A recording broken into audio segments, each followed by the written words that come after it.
to Fenway Park, night one between the Red Sox and the New York Yankees. And let's send it down to field level and Tina Cervasio. Tina?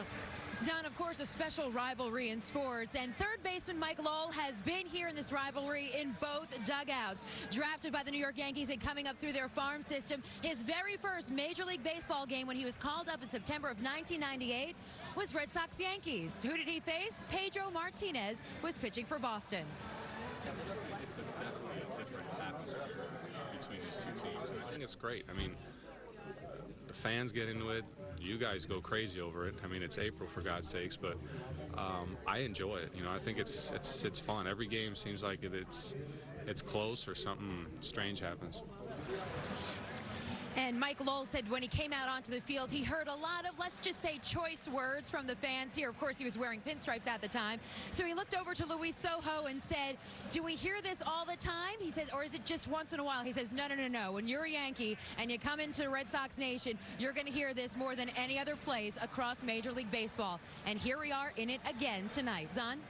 Okay, Tina, thank you very much. Of course, the Red Sox wearing their green jerseys and caps for tonight's game as in memory of the late Red Auerbach, and the Boston Celtics taking part prior to tonight's game in a ceremony as Hall of Famer Bob Cousy threw out the ceremonial first pitch. And, of course, the Celtics' 16 NBA championship banners hung here at Fenway Park, and there's the Coos, who we hope to have on with us a little bit later tonight during the telecast.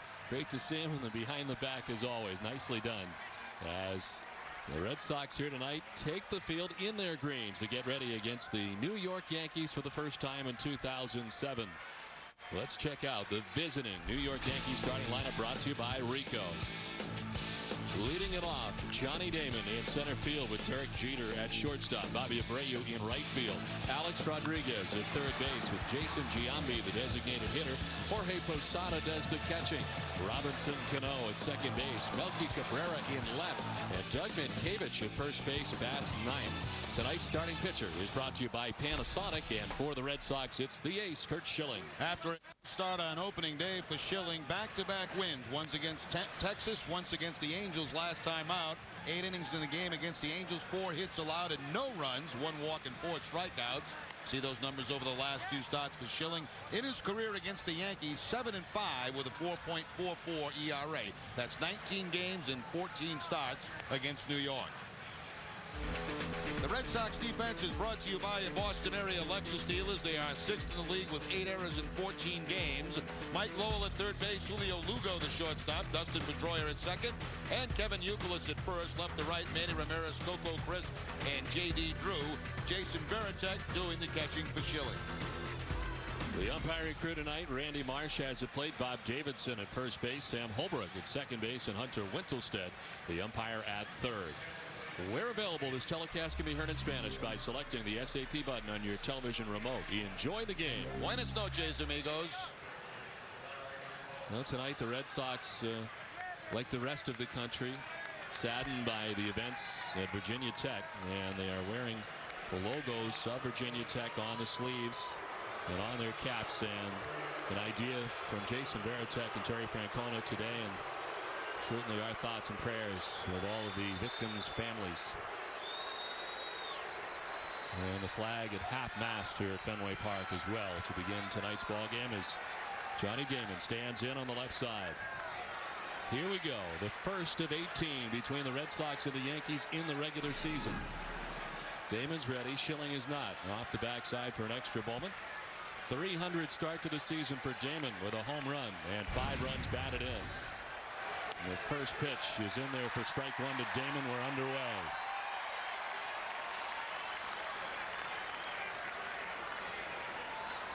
The 4th start of the year for Schilling. The only tough one was opening day against Kansas City. Since then, he's been Curt Schilling-like as he pours in another strike, and it's 0-2. First 2 pitches to Johnny Damon, the fastball and the cut fastball to quickly get ahead of Damon. And both pitches in tight on Damon.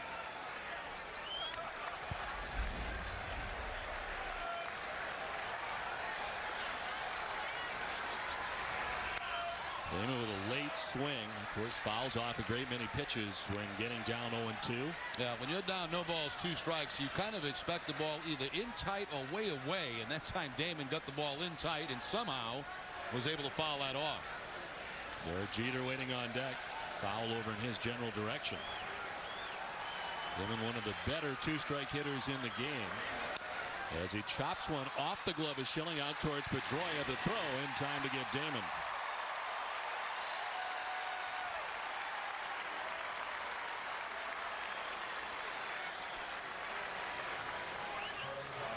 So Damon is retired. Here comes Derek Jeter.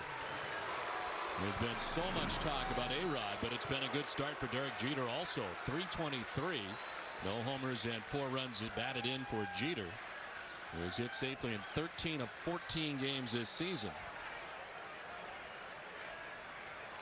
That's really been a good start for this whole offense.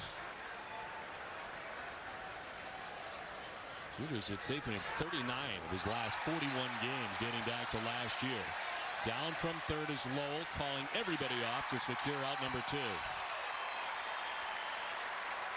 First pitch swinging, Derek Jeter. He gets the fastball inside that ties him up. And a little pop-up between home plate and the mound. You see the fastball up and in on Derek Jeter. You see how he brings his hands in and really gets tied up. And, of course, Mike Lowell making the catch at third base.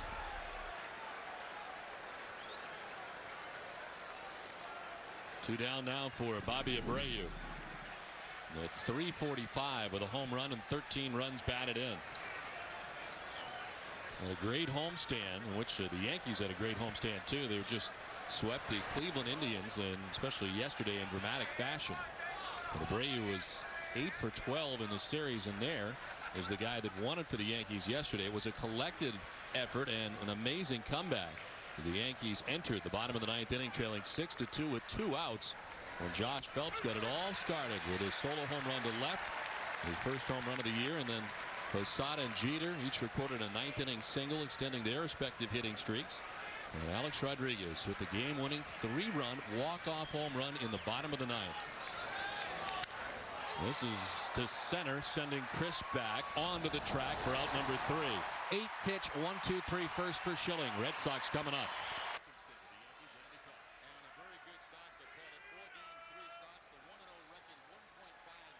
ERA in his career against the Red Sox, 13-5 for Randy Pettitte.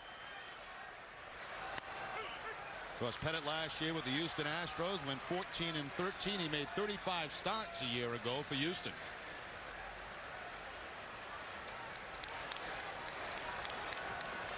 Julio Lugo leading it off for Boston in the bottom of the first inning. And Lugo taking the strike and is quickly down 0-2.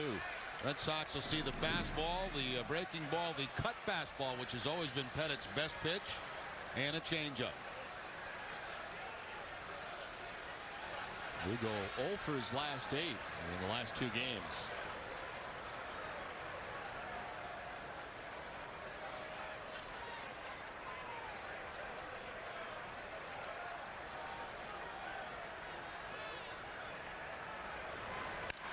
On the ground at Jeter. Lugo retired for the first out in the bottom of the first, and we check out the rest of the Red Sox starting 9, brought to you by New England Dodge dealers. Kevin Youkilis batting second at first base with David Ortiz, a designated hitter. Manny Ramirez in left. J.D. Drew in right field. Mike Lowell at third base. Jason Varitek doing the catching with Coco Crisp in center, and Dustin Pedroia at second base bats 9th.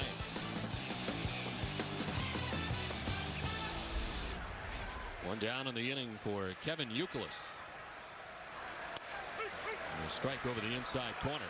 Youkilis 1 for 13 in the 3-game series against Toronto to drop the average down to 235 from 289.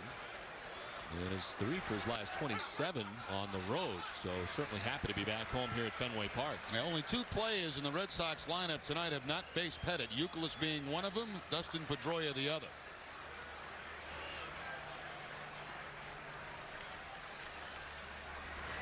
Inside, and Youkilis gets hit.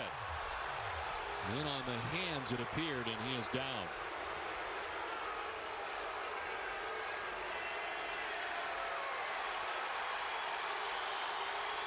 Well, that'll certainly get the fans going here at Fenway Park. An 0-2 fastball by Andy Pettitte that gets Youkilis, it looks like, right off the hand.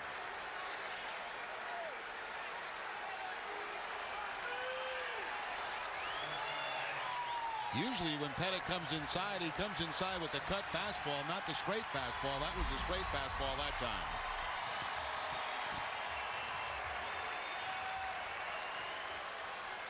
So the Red Sox have a base runner with one down as Big Papi stands in. Ortiz at 288, 5 homers and 13 runs batted in. And he has been hot over the last 6 games, 9 for 23 at 391 as he takes a pitch away. One thing base runners at first base have to remember about Andy Pettitte, he's got one of the best pickoff moves in all of baseball.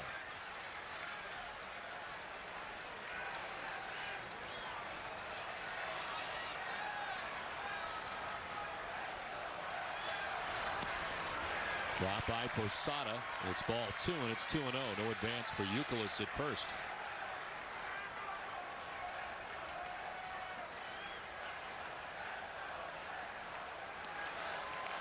Pettitte last year 14 and 13 with a 4.20 ERA and 35 starts for the Houston Astros. A single season career high with appearances, made 36 appearances a year ago. Falling behind Ortiz, 3-0.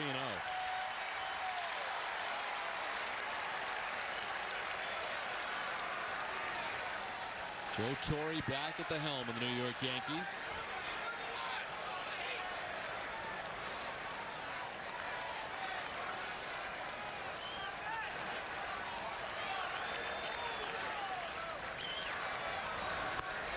Ball 4 and a 4-pitch walk for Big Papi down to first.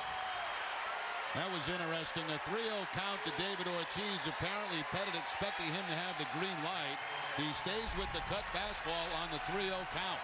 So no straight fastball for Ortiz, 3-0.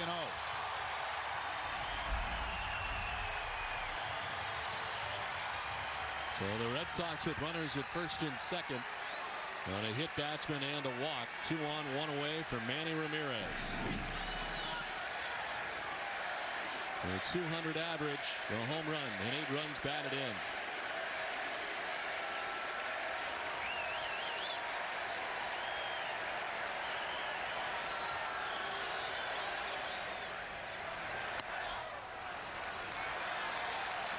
Manny Ramirez connecting for his first home run of 2007, a game-tying 2-run shot in the top of the 8th inning. And it came in his 14th game, 50th at bat of the season. Last year did not go deep for the first time until April 21st. 2 days earlier this season. As he grounds it towards Jeter. The second for 1 on to first. The double play that ends the inning. So Pettitte works around a hit batsman and a walk. We played 1 scoreless from Fenway. Scoreless as we head to the top half of the 3rd inning. You practiced it a bunch too. What did I say?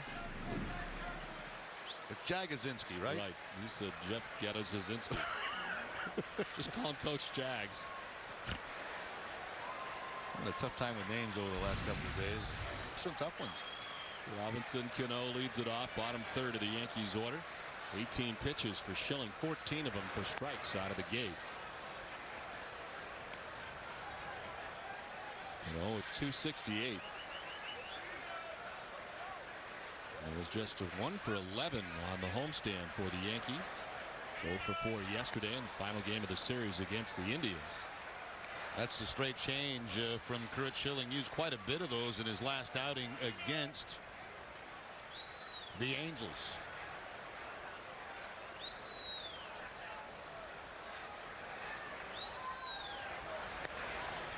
Cano taking ball 3, 3-0. 353 for Cano against Curt Schilling. Last year, Cano finished the year hitting at 342. With 15 homers and 78 RBIs in 122 games. There's a strike, 3-1. 342 batting average, 3rd highest for a Yankee in his 2nd season in the majors. According to the Elias Sports Bureau, only Joe DiMaggio and Don Mattingly hitting better. DiMaggio hit 346 back in 1937, and 84 Mattingly hitting at 343. To left field, sinking fast. Ramirez will play it on a hop. He goes into the tumble, And it's the first base runner of the night for the Yankees. A leadoff single for Robinson Cano.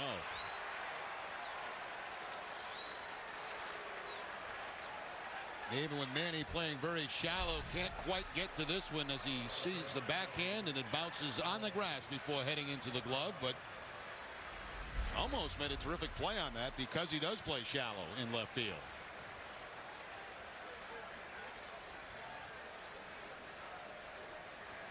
Well, lead runner on for the Yankees, and here's Melky Cabrera. 204, no homers, and 4 runs batted in.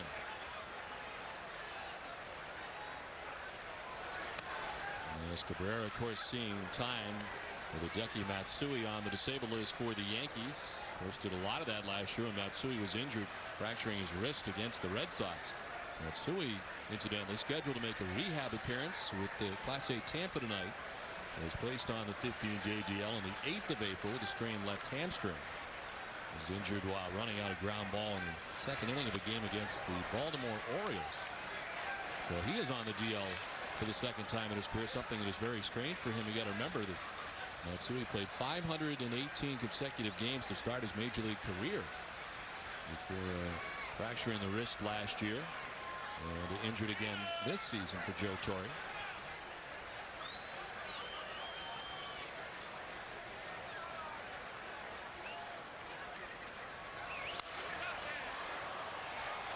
Turn non-winning $5 and $10 Red Sox instant tickets from the Mass Lottery into cash with every Red Sox victory in the $1 Million Double Play. Learn how to play at masslottery.com, and once you've entered, check the site after every Red Sox victory to see if you're a winner. 2-1 the count to Melky Cabrera. Lead off first base for Cano. The center field falling fast. This will drop in for a hit in front of Crisp. Up to second goes Cano. And all of a sudden, runners at first and second with nobody out. Don, you mentioned a lot of the injuries the Yankees have, and they're going to start getting people back very quickly. You mentioned Matsui will be returning. Jim-Ming Wang will be returning as their actually their ace on this pitching staff. Mike Messina also should be back very shortly. We don't know about Pavano. And Jeff Carson's with the elbow problem will be back tomorrow as he is making the start here at Fenway Park. So a lot of those guys who have been injured should be back within the next week or two. Jin-Ming Wang made his second rehab start with the Class A Tampa on Thursday. This is the bunt bid by Mankiewicz. Schilling looked towards third but fires to first. And Mankiewicz retired, but he gets the job done. The runners move along on the sacrifice. Yeah, nice job by Mankiewicz bunting down that third base line, pulling Lowell off the bag. And of course, when Schilling feels it, there's nobody at the third base bag. So the only play is to first base. And the Yankees get 2 men in scoring position.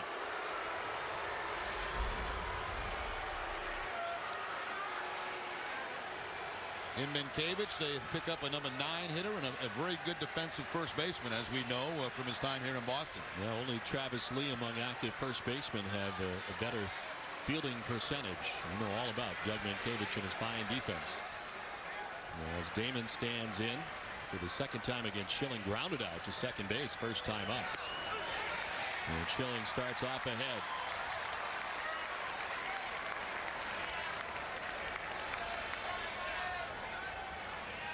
Damon becoming the 4th player in the Yankees franchise history to hit at least 20 home runs and steal 20 bases in his first season with the Yankees.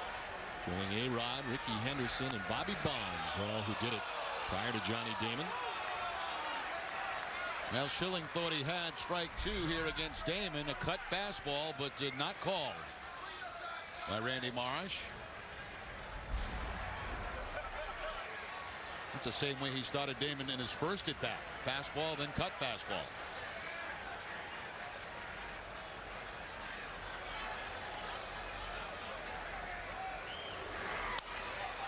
On the ground towards Lugo. He'll look towards the plate, but fire to first for the out that he could get. The Yankees will pull ahead 1-0.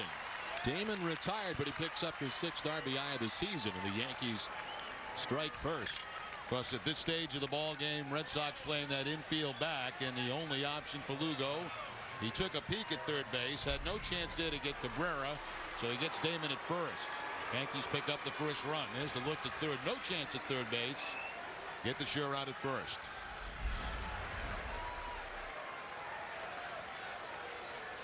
So 2 down. Melky Cabrera at third base as Derek Jeter stands in.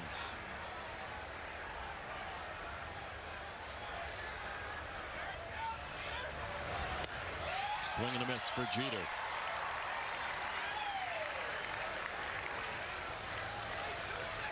Jeter popping out to the third baseman Mike Lowell, his first time up.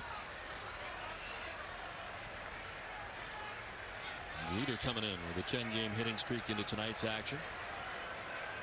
Sits safely in all but one game this season, 13 out of the first 14.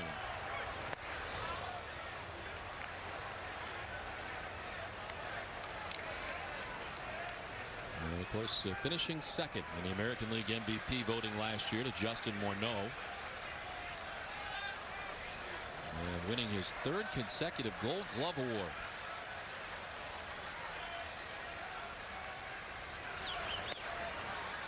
Outside, 2-1 now to Jeter. Hardest fastball that Schilling has thrown tonight at 93 miles an hour, but just outside and falling behind 2-1.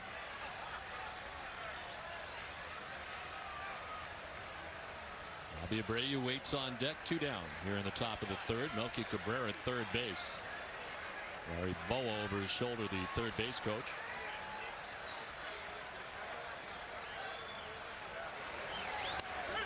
On the outside corner again.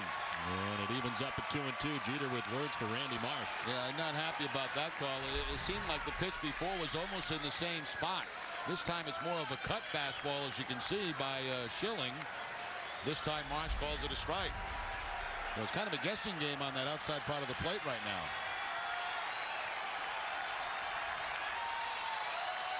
Schilling gets the sign from Pettitte, glanced at third, the 2-2. A full count now to Jeter.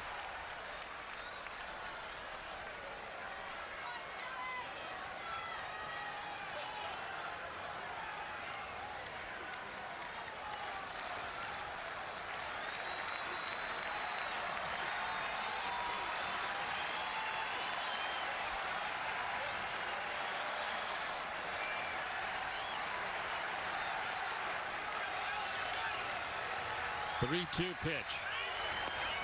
Ball 4, he walks him, and the first base on ball surrendered by Schilling.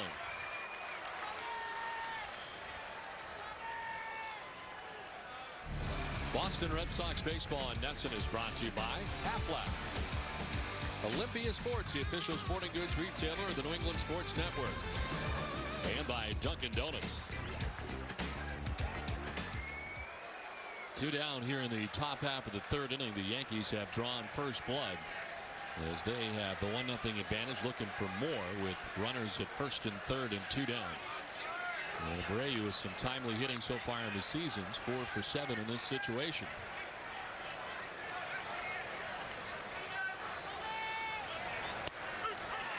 Takes the strike. He started off slowly this season, of course, suffering a strained right oblique muscle at the start of spring training and missed the first 3 weeks of the spring. Didn't see his first action of spring training till the last week of March.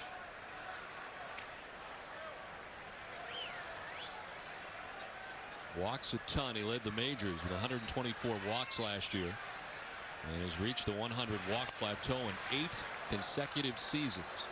So to say that he is patient is probably an understatement. Becoming the only third player in Major League history to do so. 8 consecutive seasons of 100 plus. Base on balls.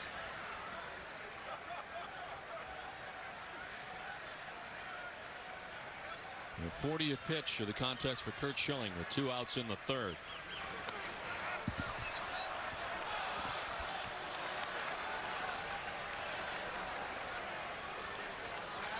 Abreu, his first time up, sent one to the warning track in center field, retired by Coco Crisp.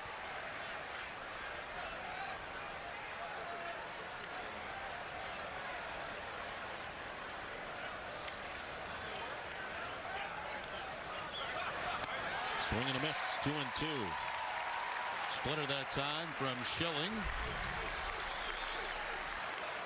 splitter that stays inside. Usually it goes down and away. You see Veritek on the outside part of the plate, but that ball stayed inside.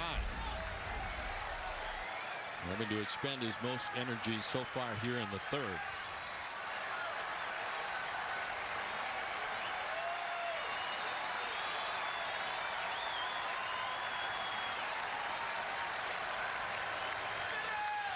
Abreu, did he hold up? Went around, rung up by Hunter Wintelstead, third base umpire. He is dismayed, but he's out number 3. Yankees take a 1-0 lead. Well, the Yankees on top 1-0 as we head to the top half of the 4th inning.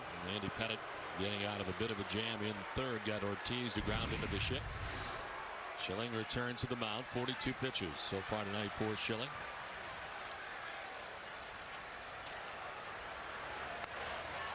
Alex Rodriguez swings through the first one. He sent one to the warning track in center field that Coco Crisp made a catch on.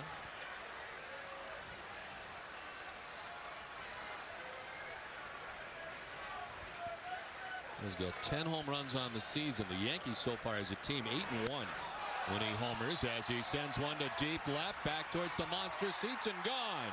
Alex Rodriguez continues his torrid pace and beginning to 2007 as he strikes his 11th home run of the year. Well, remember the first at bat, it was a lot of curveballs early in the count against Rodriguez. This time back-to-back fastballs, and boy, is he zoned in. I mean, these are the kind of things that are happening to a player you can only dream of. Now, he had that first fastball the first time up pretty well at center field, this time into the monster seats.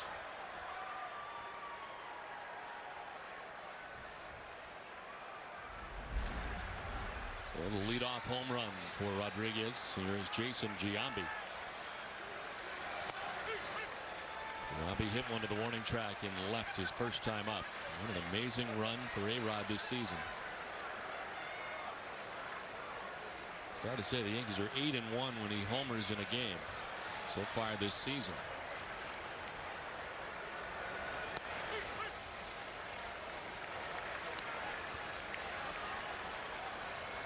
Numbers go on and on for Alex Rodriguez. You know, just watching some tape of him in the early season, and of course here tonight, his balance at the plate just looks so much better than it did a year ago. He looks so comfortable at home plate.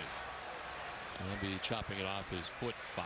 I was asking around prior to the game, those who follow the Yankees, John Flaherty here doing the game for the Yes Network tonight, and he mentioned that his leg kick is not quite as high this year as it was a year ago.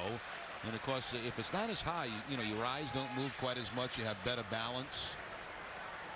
But I'm sure it's just more than that.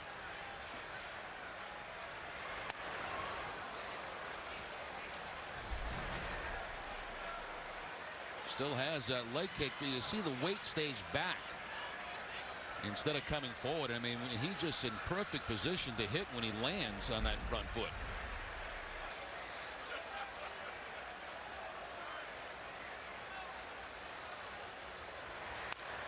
I'll be grounding another foul, still 1-2. We're here at Fenway Park in Boston. Don Orsillo, Jerry Remy, and Tina Cervasio bringing you Boston Red Sox baseball in high definition and in Dolby Digital 5.1 surround sound on Nesson. The first of 18 meetings between the Red Sox and the New York Yankees.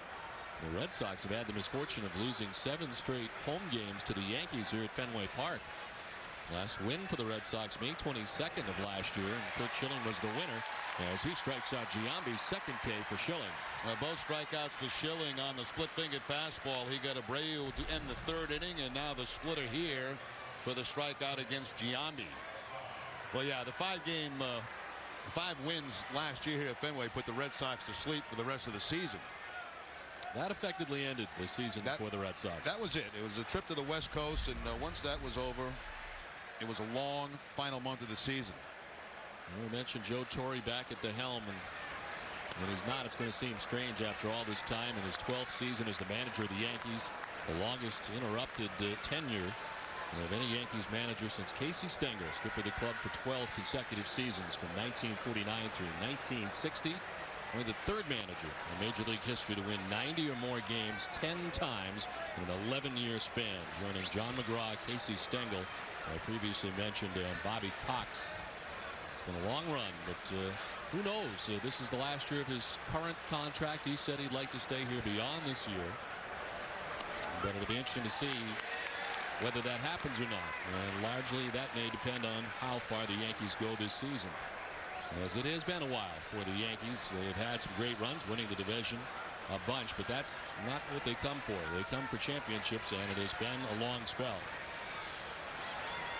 There have been rumors flying really about who would replace Joe Torre. Many think that first and foremost it may be his new bench coach, and the birthday boy today, 46-year-old Don Mattingly, turns 46 today. His name has been mentioned. He's been quite clear that he would like to manage someday, just does not want to do it now, but would like to manage, but thinks that Joe Torre should be here for the foreseeable future. He was the hitting coach here for the last few years in New York, but moved to the bench coach this season.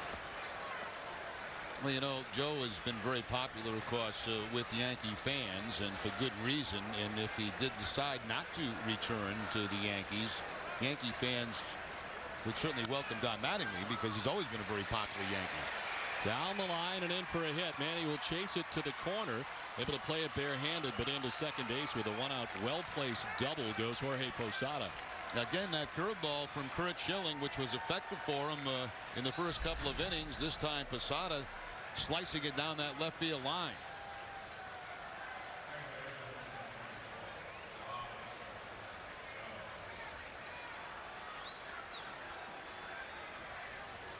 Not quite up in the stands, but off the wall. Manny gets it back in, and the double for Posada. So another Yankee in scoring position.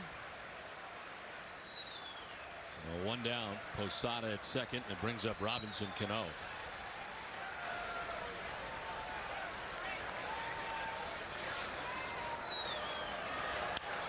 On the ground down the first base line. Youkilis will take it himself for the out. 2 down, but Posada's on to third. FW Webb is proud to be the official supplier of plumbing, heating, and cooling supplies for the Boston Red Sox.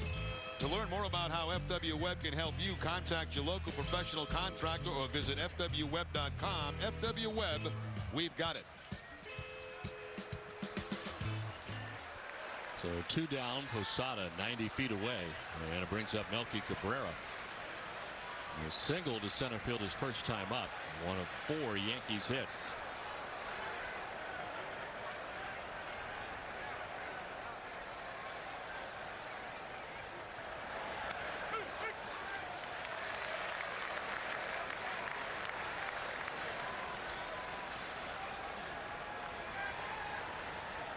As I mentioned, the Yankees winning 7 straight games here at Fenway Park. Last win for the Red Sox, May 22nd of last year, Schilling in a 9-5 victory.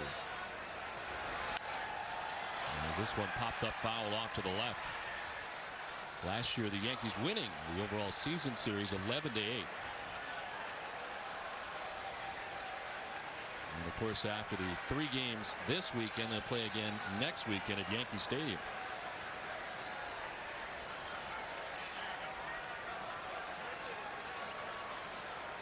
Schilling ahead 0-2.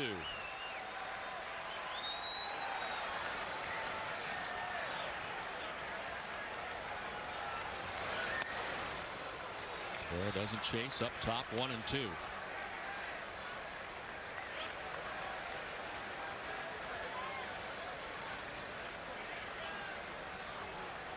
Schilling about to throw his 60th pitch of the night through 3 2/3 innings.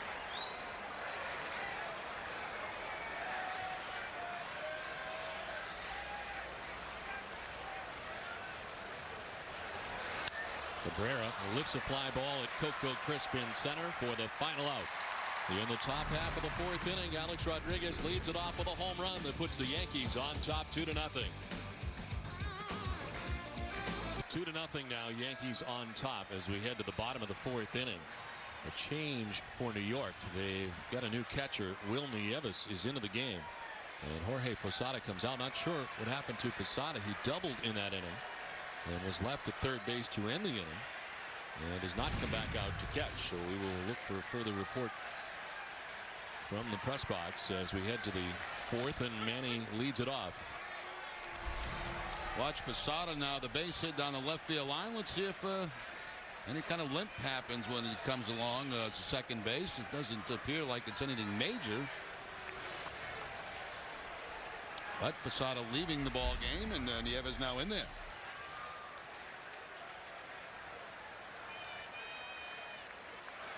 Ramirez, Drew, and Lowell to bat here in the bottom of the 4th inning. And he grounded into a 6-4-3 double play in the 1st inning.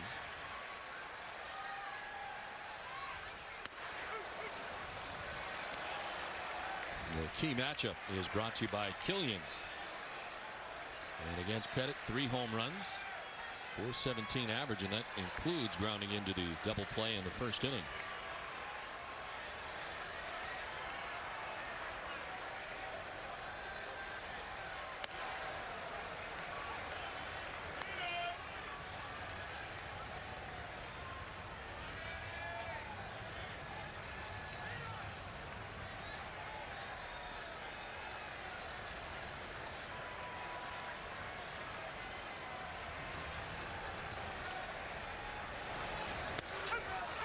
Strike 3 call.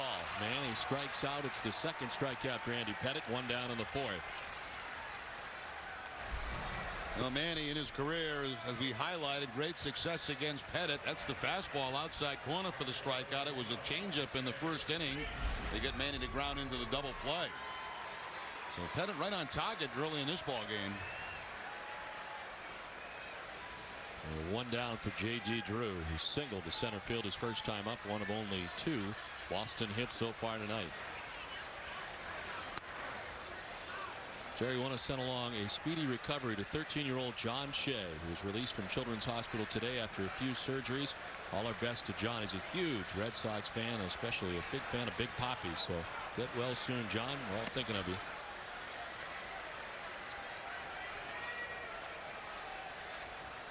2-0 the count to J.D. Drew.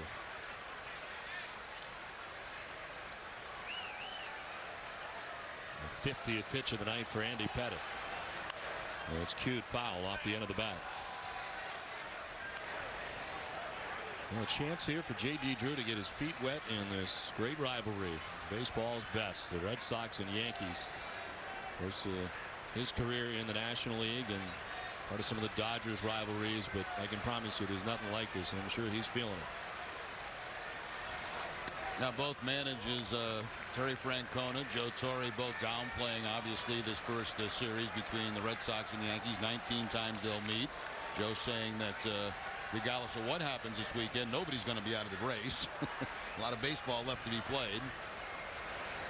And I think you'll agree that it almost becomes an annoyance, at least from what we see on a daily basis for Terry Francona. Well, for managers, yeah, because, you know, that's all they talk about leading up to the series. And quite honestly, managers are thinking about the game they're playing that day. Yesterday, he's thinking about Toronto, and once the Yankees leave, he'll be thinking about Toronto again. To right field, Abreu is deep, comes on, plays it on a hop. He tried to sell it, but out went Bob Davidson to make the correct call, and it's a 1-out single for J.D. Drew. Boy, that's almost identical to Manny's play earlier in the ball game. Both nice efforts by Ramirez and now Abreu, but not quite in time as the ball first hits the grass, then into that big glove of Bobby Abreu. He does bring it up to try to sell it to the umpire, but Davidson was not buying it. Got a good look at it. Did what he's supposed to do, run out as close to the play as possible. But you know something, Don, the players can't help but getting a little bit more excited.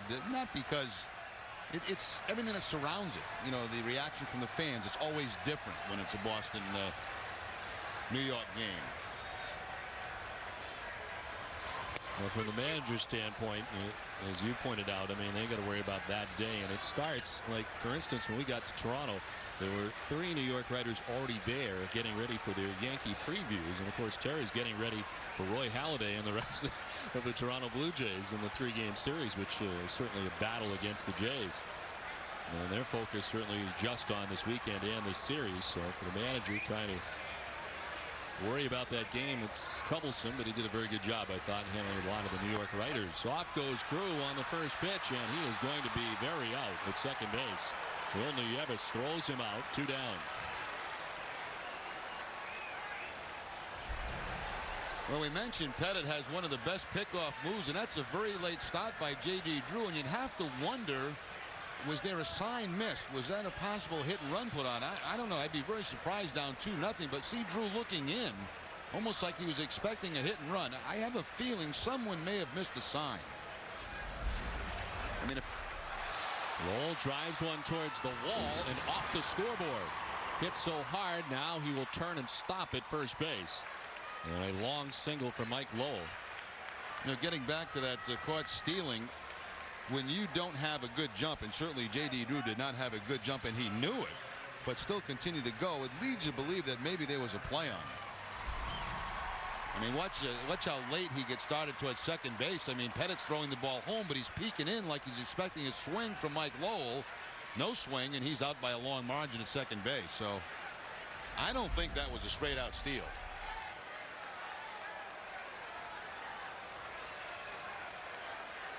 Well, highlighted by the hit now by Mike Lowell, who stands at first base with 2 down. Here's Jason Varitek. Jason grounded out to third base his first time up. Just 2 for his last 18 over the last 5 games. The average dropping from 250 to 189.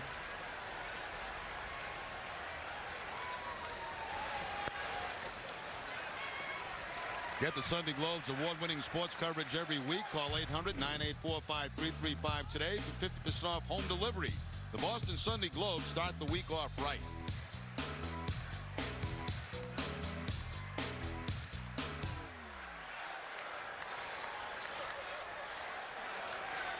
Varitek hoping that returning to Fenway will get the bat going. Of course, it was in the home opener that he enjoyed his best game of the year offensively against the Seattle Mariners. 3 for 4 with 3 RBIs. Coming into the game, Varitek 4 for 7 from the right side, 3 for 30 from the left side.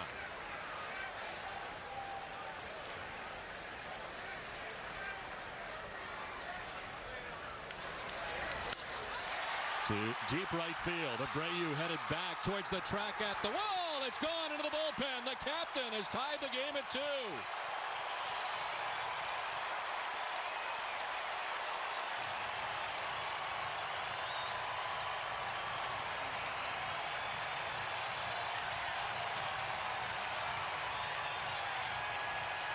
And there's something you don't see very often. Jason Varitek is a right-handed hitter hitting a home run to the opposite field.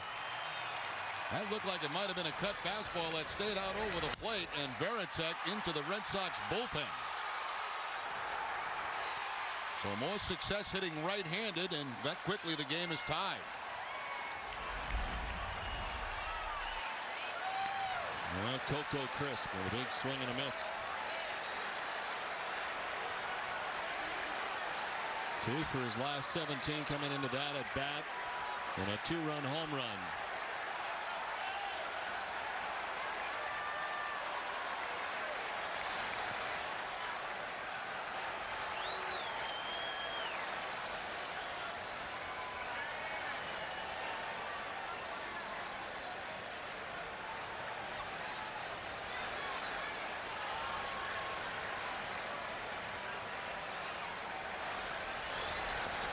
In the dirt, and it's now 2-1.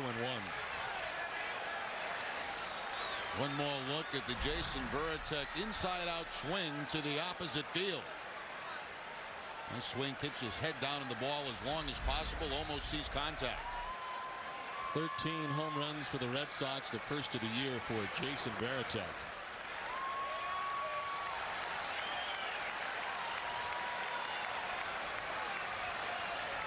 Red Sox with 13 homers, the Yankees with 21 now on the season.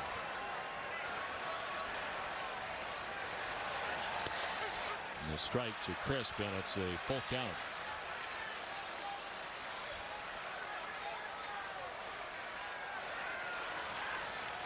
Red Sox with at least a home run in the last 7 games straight. A foul outside of third. Now, Varitek's always had high numbers, high batting average against Pettitte. 361 coming into the game, but that's his first home run against Andy Pettitte.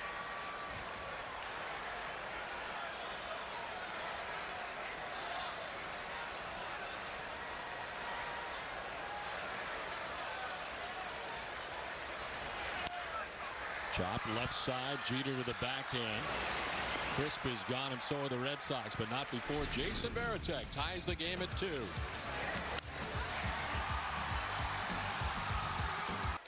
Back at Fenway, new ball game. The Red Sox have tied the score 2-2 as we head to the top half of the 5th. And Doug Mankiewicz, Johnny Damon, and Derek Jeter expected in the inning. Mankiewicz signing a 1-year contract as a free agent in this past offseason, the first week of January.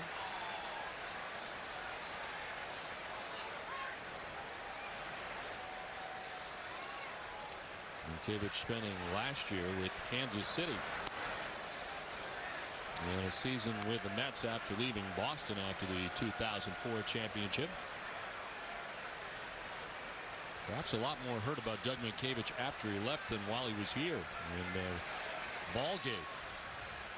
Trying to figure out who had the ball, and certainly he wanted it back. Where is it now anyway, Don? Do you have it? No, I don't have it. I don't think the Red Sox have it either. I think it may be at the Hall of Fame, if I'm not mistaken. Yeah. But that was certainly, Keith Folk wanted it. Everybody wanted it. Well, Folk should have just ran over and tagged first base. He could have. He could have.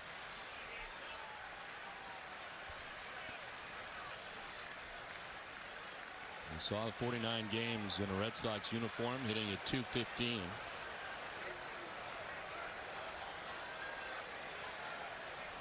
And some of the fans wanted the ball to return. Well, he did give the ball back. By the time it was what he thought was going to be for a year's time, and then he would get it back, and apparently that was not the case. Ball 2-2-2. In my humble opinion, I think it should either be in the Hall of Fame or in the hands of the Red Sox. If you wait 86 years, I think the club probably deserves that ball a little more than Doug Mankiewicz. I say for each his own.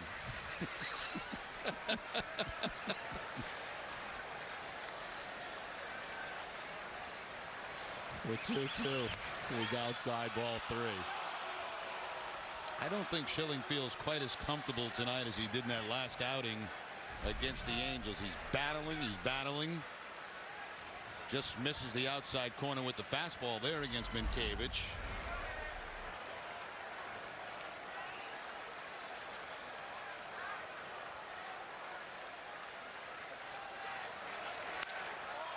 In the air out towards deep center field. Coco Crisp headed back towards the track to make the catch. Let's check in with Tina Cervasio. Tina? Don, David Ortiz's autobiography, Big Papi, My Story of Big Dreams and Big Hits, is on shelves now. David had his first book signing today and gives us a preview of what he has to say in his book about the Yankees rivalry. Little things happen in the game since way back. It's still happening today, but that is an organization that is professional just like we are. Remember that in 2004 when we were getting a ring for winning the World Series, see all of them lined up in front of the dugout, clapping for each one of us. That's a thing that you got to respect that. For 2 hours today, David signed his name in books for fans. The book was released April 17th, and in just 3 days, it looks like it's already on its way to becoming a national bestseller. Ortiz co-wrote the book with Boston Herald scribe Tony Maserati. It talks about growing up in the Dominican Republic, how his parents raised him, and it gets very personal, too, and he talks about how his mother passed away, and it's in stores now. Okay, Tina, I had a chance to read a little bit of it yesterday. Get my hands on one of them, and it's a great story. I mean, we all feel like we know Big Papi, but he really takes you inside in the book. It is a great read, and sure all of Red Sox Nation will get Big Papi's book. He brought up a great point, I thought, and Damon takes the 0-2 for ball outside. I thought one of the classiest things ever was for Joe Torre and his team to be out there for the entire ring ceremony on opening day 2005 after the championship. And he, like many of the Yankees, on the top step as the players receive their rings.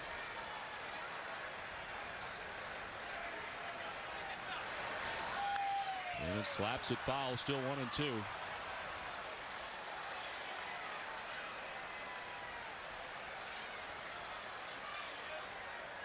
Jeter on deck with 1 out, bases empty here in the 5th.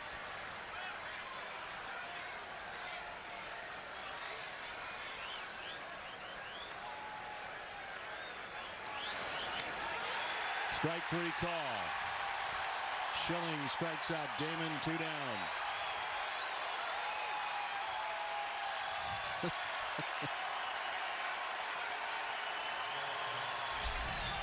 Cut fastball from Schilling, picks up the inside corner. Damon thought it was inside. Looks like a pretty good pitch. Of course, the crowd still getting on Johnny Damon. I didn't think the boos were quite as bad in his first at bat as they were a year ago. No, not close, I don't think. That was unbelievable. And that May 1st game when Damon returned for the first time in a Yankees uniform, and also the same night, it's Doug Mirabelli returned to the Red Sox in dramatic fashion. It was quite a night, May 1st of last season. Of course, Mirabelli making his way across country from San Diego. The trade in time to catch Tim Wakefield and the return of Johnny Damon, who was vociferously booed here at Fenway Park in his return.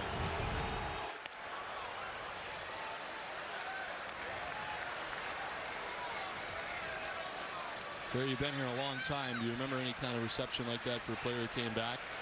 That loud of boos? I'm trying to think about Roger Clemens the first time he came back, but I don't think it was quite as loud as Johnny. It's the team that he had to go to, you know, the Yankees.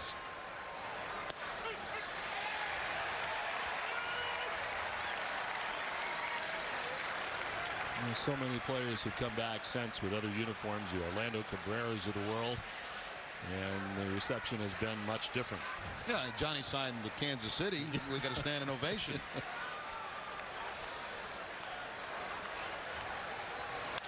This one fouled off to the right. You know, one of the things on that opening day was the great reception that Rivera got as he was introduced to standing O here at Fenway, and he handled it great.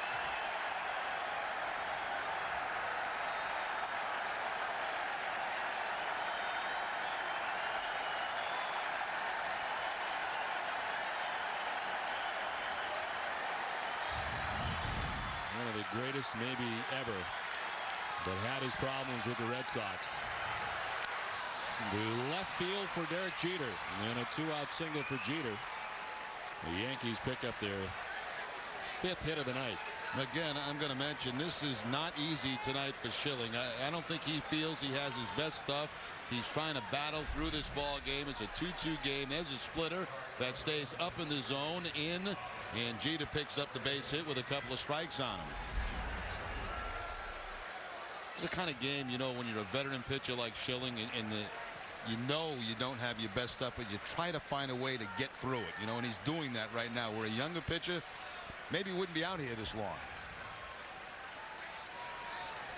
There are virtually no easy outs in this lineup, you know, on a normal day. If you get Hideki Matsui in there especially. But this is not an easy lineup at any stretch of the imagination. There are no breathers in this lineup. As you go from Abreu to A-Rod, just gave up the hit to Jeter. Abreu is 0 for 2 tonight. He is fly to the track in center and struck out swinging.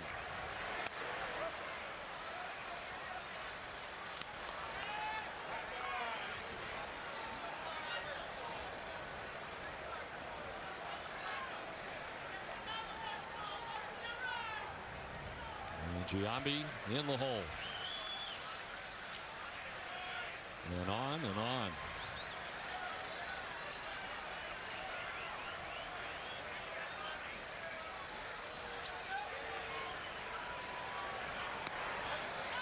Outside for a ball. And it is 2-0. Schilling wanted it. And not getting the response he wanted from Randy Marsh. He's had a couple of long looks in at Randy Marsh in this ball game tonight.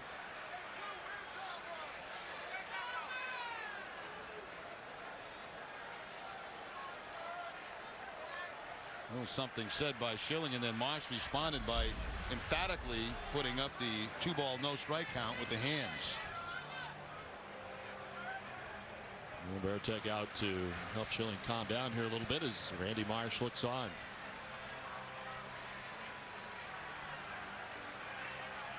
Well, good one so far here tonight. A 2-2 ball game into the 5th. Jerry, is always so much buildup to a lot of these games, and quite frankly, a lot of these games are not great games when these two teams get together. But tonight, so far, a great one, tied 2-2. We've seen some lopsided battles not living up to the hype, but so far this one's been a dandy.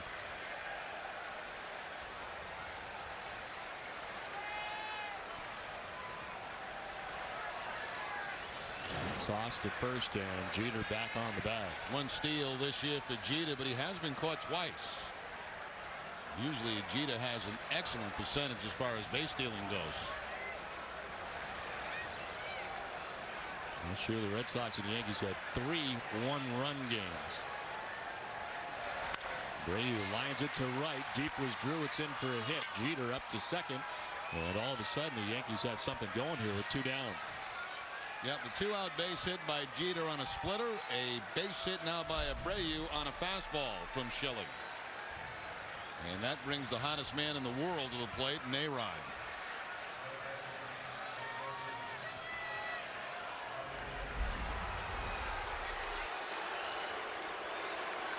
The league leaders are brought to you by Olympia Sports.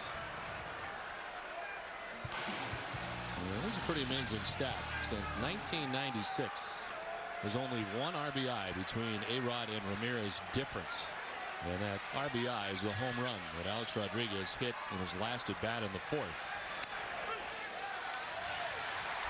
The home run, his 11th of the season, and just his 15th game of the year.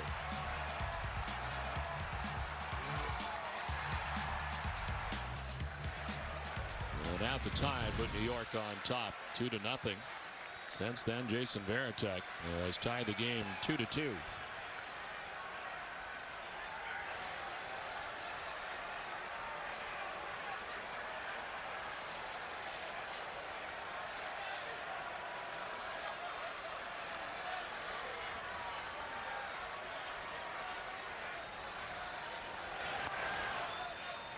Ball and a strike now to A-Rod with 2 outs in the inning. 2 outs and runners in scoring position, and it's been amazing. 4 home runs, 11 RBIs in 6 tries in this type situation. Jeter and Abreu aboard.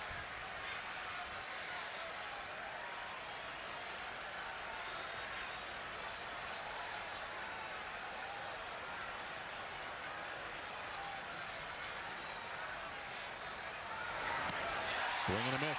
Schilling's ahead 1-2. That was 94. And Varitek will head out. And that fastball was supposed to be away. You're going to see Varitek set up away, but the ball runs back inside. Still no contact by Rodriguez. So a case where Schilling misses his spot, but still gets away with the pitch. And as usual, with a couple of strikes, Varitek out to talk to Schilling and see what he wants to do with the 2 strikes on Rodriguez.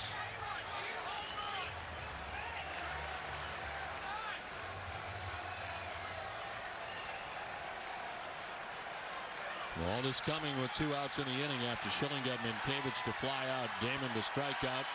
Jeter and Abreu as singles. 2 down in the 1-2. Fly ball out towards right center. Back goes Crisp at the wall. He leaps and can't get it. Falls into the bullpen. It is a 3-run home run for Alex Rodriguez. The bid on the catch by Crisp takes him into the pen, but A-Rod has gone deep for the 2nd time tonight, and it is now a 5-2 New York lead. Well, we talked about plate coverage on the first fly ball out back in the 2nd inning when he hit a fly ball to center field on a ball away. Here's a fastball away again from Schilling, and A-Rod just stays right on it. Front shoulder right on the baseball. The good solid contact, and he finds that bullpen for the Red Sox. What an effort by Crisp as he goes back. He'll leap and fall completely over. Fortunately, did not get hurt on that play.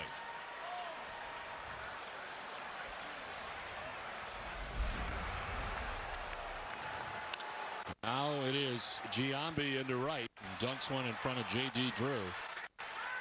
And that is 4 straight hits now for the Yankees. So I've Curt, Schilling all coming with 2 outs. Yeah. Couple of outs, and then the base hit, home run, and base hit. And here's A-Rod again. We talked about the balance at home plate. When you're driving the ball out of that part of the ballpark, your balance is excellent. You're staying back, and you're driving the ball hard to the opposite field. And they got that pitch away where they wanted it. That's the 3rd time that he's gone to the opposite field with a home run this year, and he has now got himself a major league record. Fastest to 12 home runs as he does it in the first 15 games. And has homered in 3 of his last 4 at-bats. Will Nieves batting for the first time. Came on defensively for Jorge Posada last inning. We've still not yet gotten a report on why Posada left the game.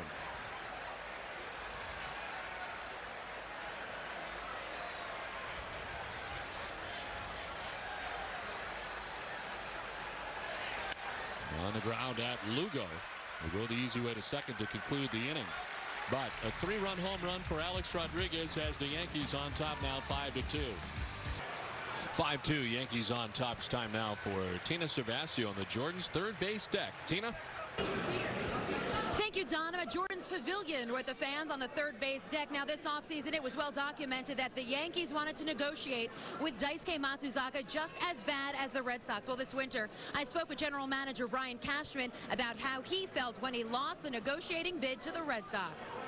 I was bummed out. I mean, they got a great pitcher. Daisuke Matsuzaka is the real deal, at least by all evaluations. I don't think you're going to find any baseball individual with any expertise throughout the world who's going to tell you otherwise. Daisuke Matsuzaka is a rare talent, a rare find, and hence the aggressive bidding process by not just the Red Sox who won it, but everybody that was a participant in it. And so, congratulations to them. And Matsuzaka will get his first taste of the Red Sox-Yankees rivalry when he starts on Sunday night here at Fenway. Don? Okay, Tina, yeah, be matched up against Chase Wright, the rookie for the Yankees, 1-0 so far this season, but it was amazing. You know, the Yankees did end up getting Kei Agawa at a much smaller price. But I think at first thought, most thought the Yankees may be the highest bidder. But certainly Red Sox Nation happy that it was indeed the Red Sox who were and won the rights from $51 million. It cost them to get the rights, but it's been fun to watch so far. Yeah, most of the other teams were all right in that same neighborhood, what, in the mid-30s? And then the Red Sox just blew everybody away with that $51 million.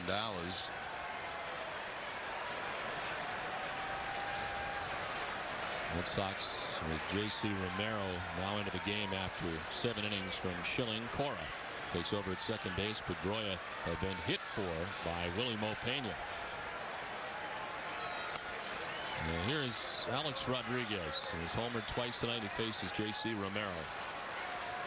8th appearance for J.C. Romero. He made that 7th appearance last night in Toronto, pitching an inning, giving up a hit, had a walk and a strikeout.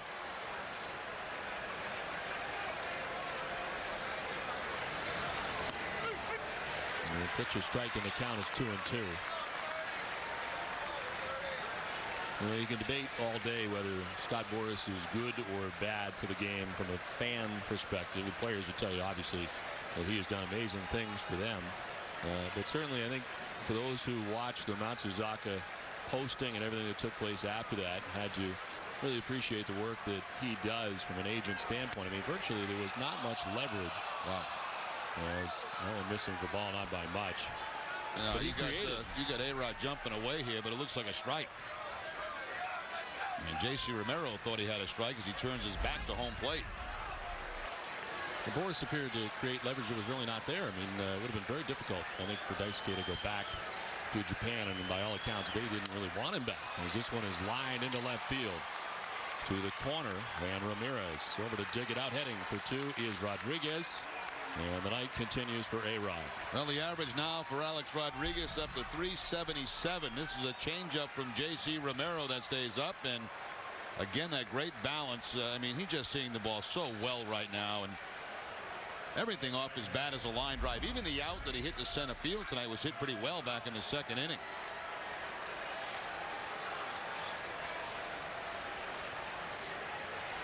The action in the Red Sox pen behind Romero. It's Pinheiro, the right-hander.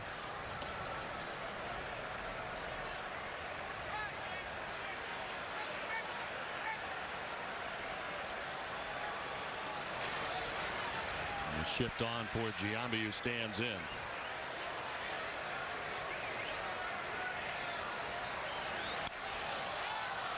Into right field, falling fast. It's in for a hit. Drew over to cover it. A-Rod coming around. The throw is going to be not in time, and the Yankees take a 6-2 lead. That's a very good read by Alex Rodriguez at second base. You know, Yeah, one of the things they tell you at second base, check how deep the outfield is playing. Of course, they always play deep when Giambi's at the plate, but he read that ball was going to drop in right at contact. He was off his contact, and right away, Alex Rodriguez knows that ball is going to drop in front of J.D. Drew, and he scores without a problem.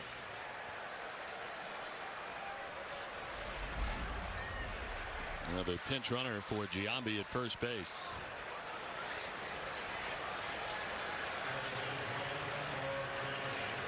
Looks like Kevin Thompson.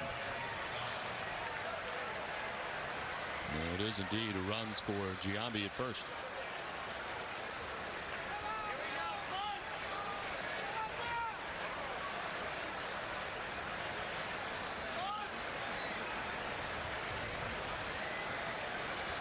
There's Will Nieves with Thompson now at first. Nieves grounding it to third. Lowell quickly to second base. That's just all they'll get, the lead runner, for the first out of the inning. Well, off the top, we have the graphic talking about Alex Rodriguez, Jerry, and he's only added to it, now first in a lot more categories. Adding the 2 home runs tonight to getting 12 on the season, a .377 average, now first in the lead, just a little bit ahead of Placido Polanco of the Tigers. I know it's a little bit early to be talking about, but that's the kind of start that he's off to. And we're getting a chance tonight to see it firsthand. We've been seeing it on highlights and reading about it, but we're seeing it firsthand tonight at Fenway Park.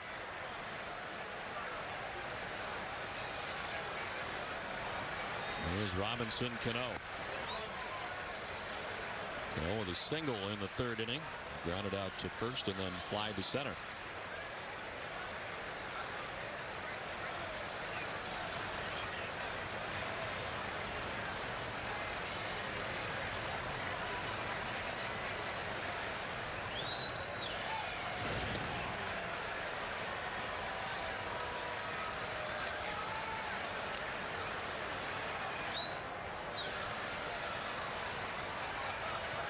Curt Schilling touched for 5 runs in his 7 innings of work tonight.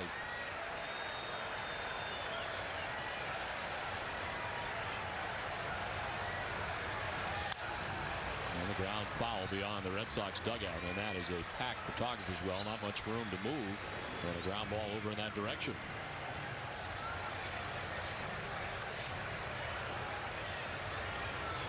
So many teams doing the game tonight. Cameras down there, television cameras, and all kind of stuff hanging around this ballpark. And it'll be like that all weekend long.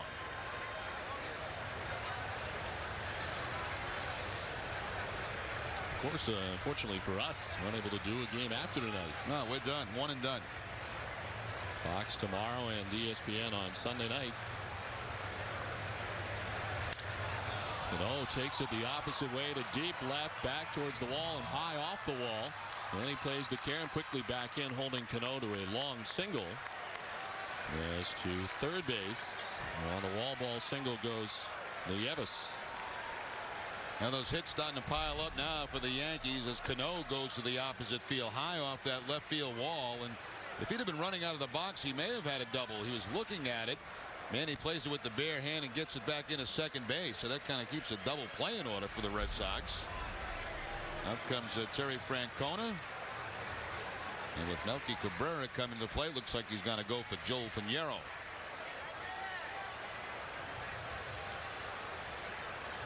Actually, my mistake. Kyle Snyder will be coming in. Snyder on the way in with the Yankees now on top 6-2. 6-2. The Yankees now on top as they have added a run so far here in the top of the 8th inning. One down. New pitcher is Kyle Snyder.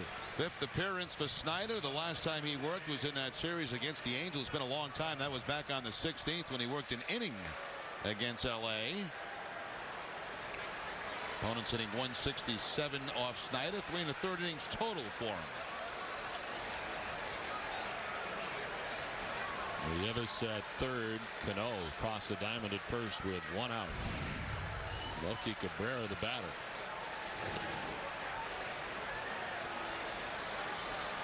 Cano 1 steal on the season. He's been caught a couple of times.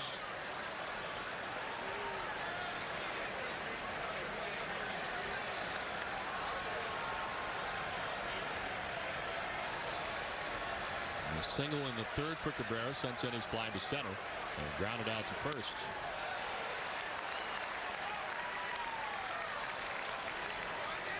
The changeup from Kyle Snyder.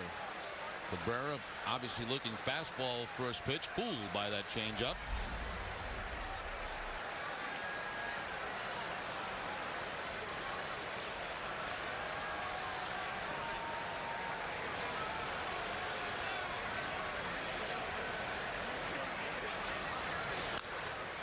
Chops out a foul down the third base line, and it's 0-2. And see what throwing an off-speed pitch on that first pitch means. I mean, he had Cabrera off balance on that changeup, then fouls with the fastball on a very late swing by Melky Cabrera.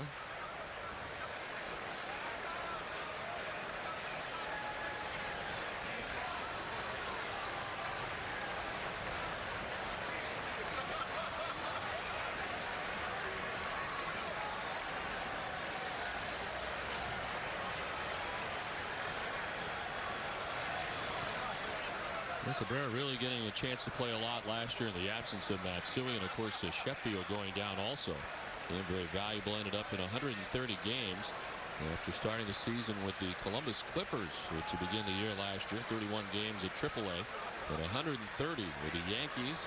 Ended up hitting .280, 7 homers and 50 runs batted in.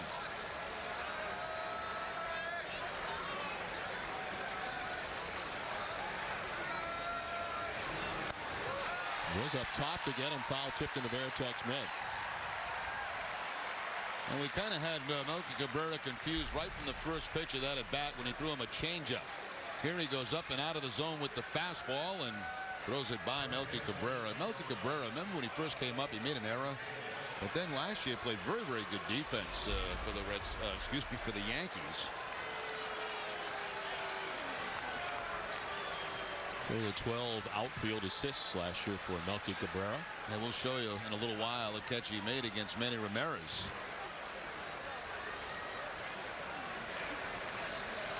Two down runners at first and third for Doug Mientkiewicz.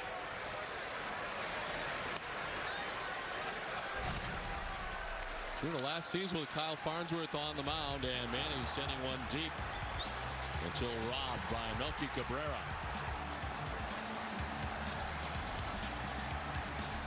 One of the fine defensive plays he made a year ago.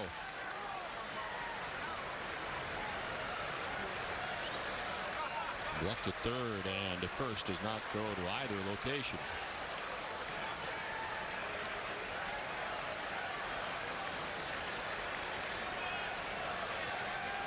Well, Snyder, third Boston pitcher of the night. Romero began the inning, so far charged with a run. Responsible for the runners at first and third. Now the attention played to Cano here. A lot of times with 2 outs, some teams will attempt to double steal.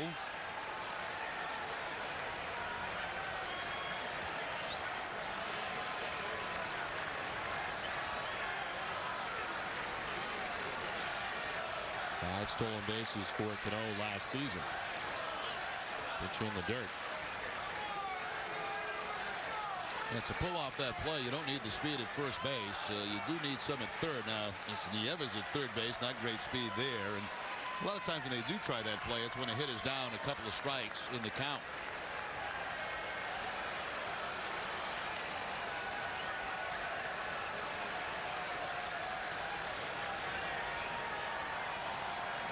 Another changeup on a 2-0 count. Up and away, Veritek coming out of the crouch to reel it in. 3-0.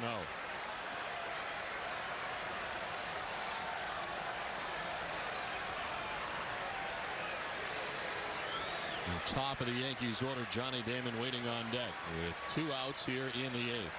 The Yankees have collected yet another run and now lead it 6-2.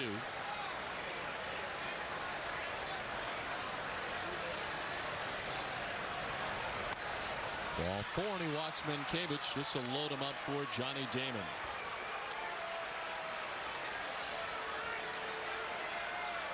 Well, Damon had a very tough night against Curt Schilling. Curt struck him out twice. He did get an RBI and a ground out back in the 3rd. Ernie Evis at third base, Cano at second, and Kavich at first with 2 outs here in the 8th.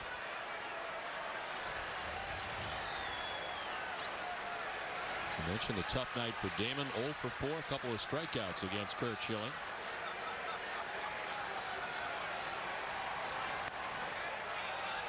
Damon always very good with the bases loaded, and in fact, number 1 among active players with the bases loaded, up over 400. Our friend Kevin Millar second at 396.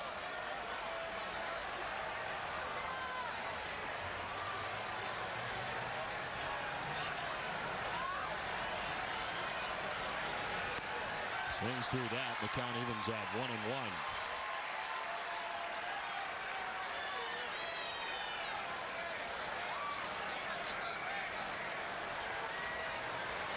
Red Sox trailed 2-0 tonight with Jason Varitek tied the game with a 2-run home run.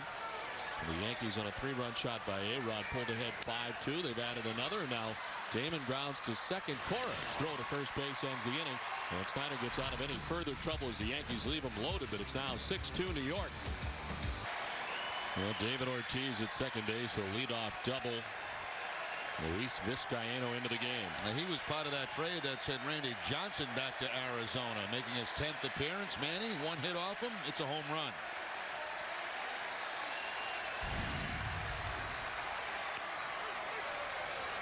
Strike 1 to Ramirez over the outside corner. Vizcaino came into the big leagues in 2000 as a member of the Oakland A's, time with the A's, Milwaukee Brewers, the White Sox, and Arizona last season. 70 appearances last year for the Diamondbacks.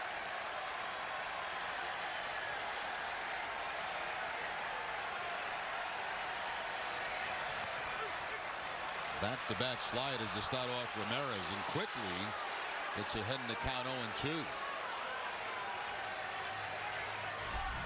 Manny thought the first one was outside. This one's certainly a strike.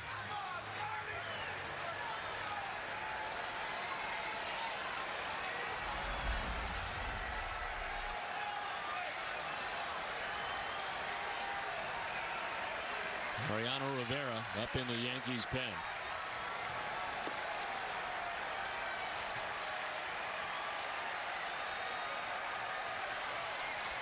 Rivera does not have a save, and right now not a save situation. A 4-run advantage for the Yankees as the pitch missing for a ball to Manny Ramirez. 1-2.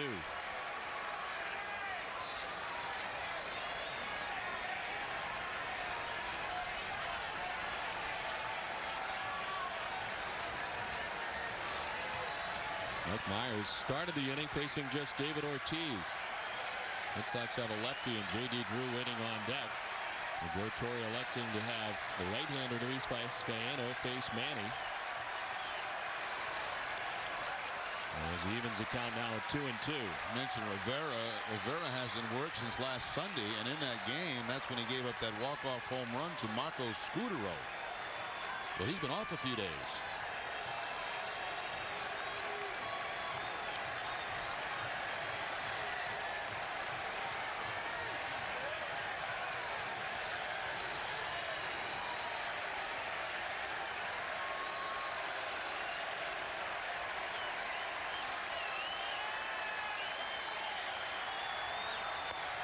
Outside full count. Vizcaino was ahead 0-2, but Manny has worked it full. Said he died of sliders with the exception of one fastball.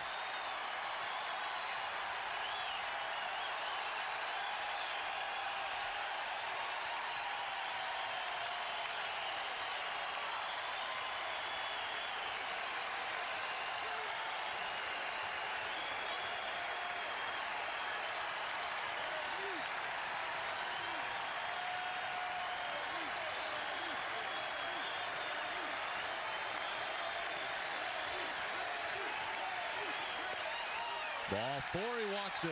Another base runner for the Red Sox. Manny down to first. Again, he tries that slider on the 3-2 count and misses the outside corner. And Ron Guidry's going to head out. And talk to Vizcaino as he'll deal with J.D. Drew. I think Vizcaino's had some problems with walks here early in the season. That's his 7th walk in 9 1/3 innings.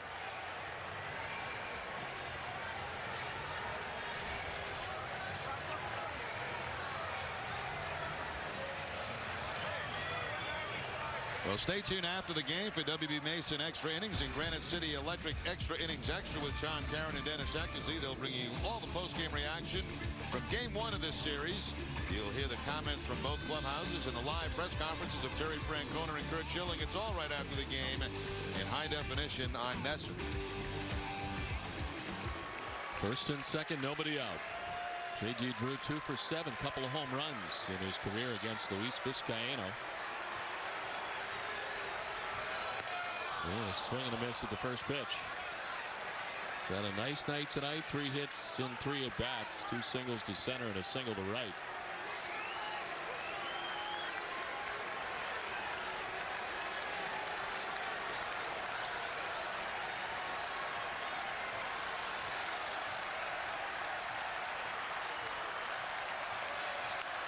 On the ground right side, Cano ranges, has just one play and just makes it.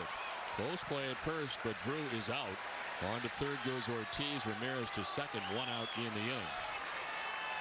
I think Cano may have been a little bit surprised there at the speed of J.D. Drew. He has to go far to his left to make this play, but then took a couple of extra steps and it almost cost him at first base.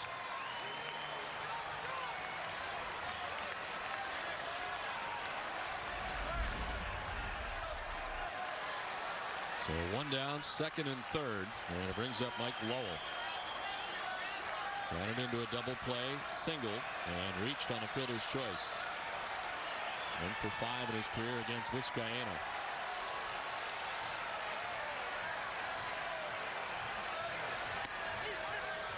The strike to Lowell.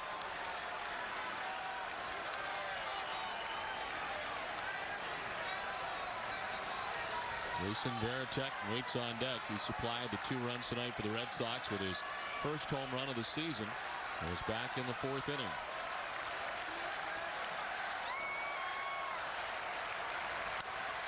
On the ground and by the dive of A-Rod into left. Ortiz scores. On to third goes Manny. It's an RBI single for Mike Lowell. And it's a 6-3 Yankees lead now. And that'll speed things up for Joe Torre out in that bullpen with Rivera. Once again, another breaking ball. Lot of sliders from Vizcaino, and Lowell finds that hole between third and short. Lowell picks up his 10th run batted into the season, and the Red Sox within 3.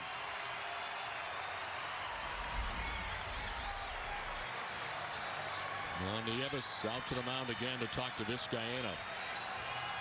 Well, you wonder if this is the stall for a little time to make sure Rivera's ready. I mean, we've seen it plenty of times where Rivera's been in this part of the ball game, and it looks like it's going to happen right now. Remember, he's been off since Sunday.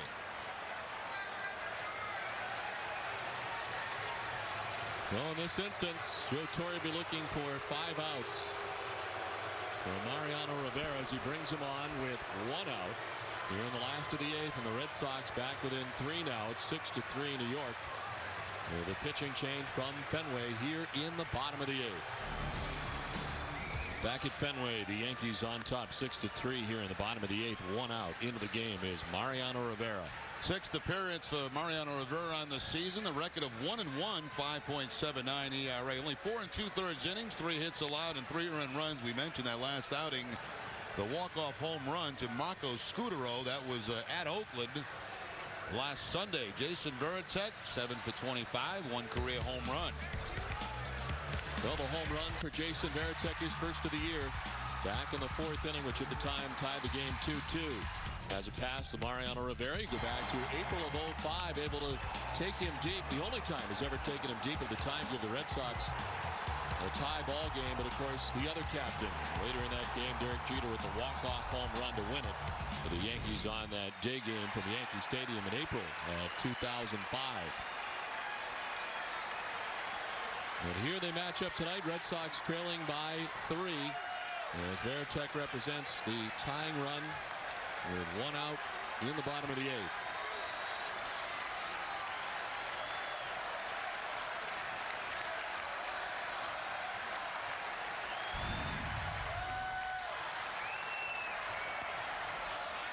Ball 1 from Rivera.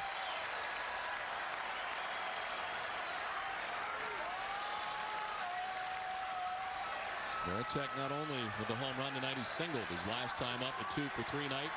The rally caps are on. Red Sox down by 3.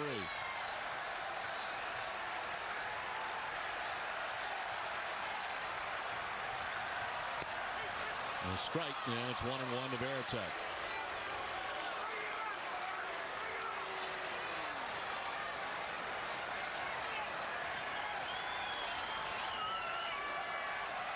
.413 career saves, ranks 4th on baseball's all-time list for Mariano Rivera. As Pettitte sends it foul off to the left. John Franco is 3rd with 424. Rivera at 413 right now. His 413 are the most ever in the American League.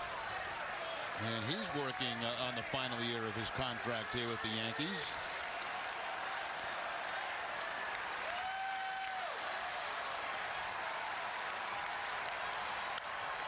Pettitte lifts it foul down the left field line. About the quiet disappearance of Bernie Williams. They tried to invite him in spring training to a minor league contract. Bernie wanted no part of that. And not back with the Yankees in 2007. Seems strange that he's not with the Yankees, and I know it's strange for a lot of his former teammates. He did a very solid job for him last season. Sure did. The 1-2. Pettitte fouls it off to the left.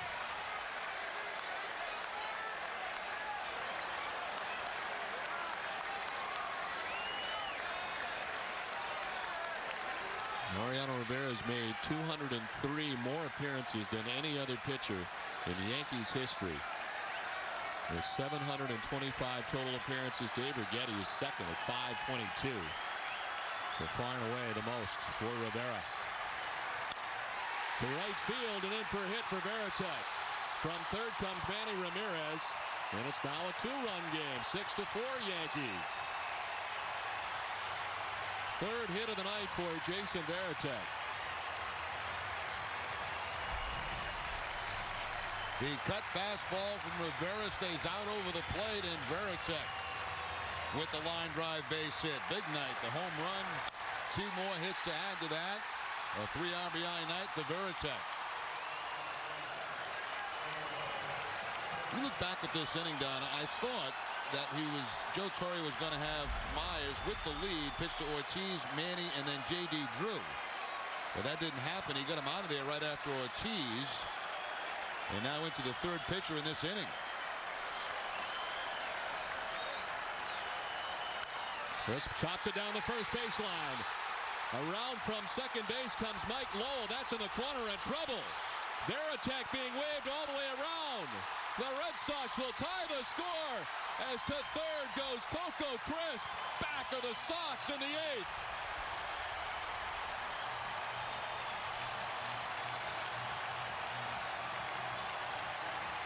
And it couldn't come for a better time for Coco Crisp, who has been struggling. He did have a couple of bunt hits last night, his second hit tonight. And this Fenway crowd has been waiting for that from Coco Crisp. A ground ball right down the first base line. McCabe is playing well off the bag. And once it gets by him, the game's going to be tied in Coco Crisp in at third base. Well, Cora's at the plate now in a tie ball game. Always the possibility of a squeeze.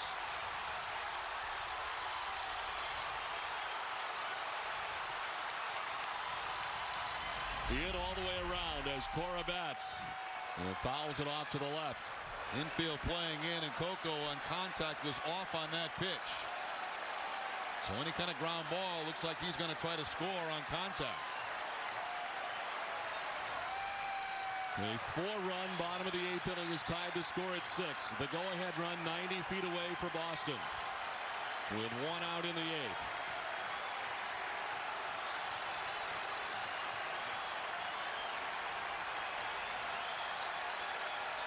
Cora wants to see the signs from DeMar O'Hale again, who's come down the line. Looks like DeMar O'Hale looking in the dugout trying to get the signs himself. That's why he's walked that far down. He didn't have a set of signs, and now he gives them to Cora. Everybody on the same page now with a count of 0-1 to Cora. Squeeze not likely, 0-1.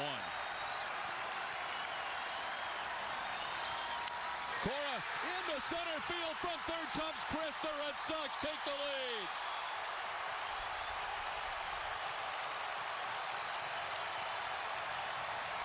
Well, how about what Alex Cora has done for the Red Sox in the last 2 games? He had a spectacular game last night in Toronto, hitting that triple in the 9th inning. And now at the infield making contact, just pushing the ball up over the head of Derek Jeter. And the Red Sox, with 5 runs here in the 8th, take the lead. Rivera has not recorded an out. Lugo, the 8th batter, in the 8th inning. There goes Cora at first. The pitch, a ball. The throw is in time. That's a heck of a tag there by Cano.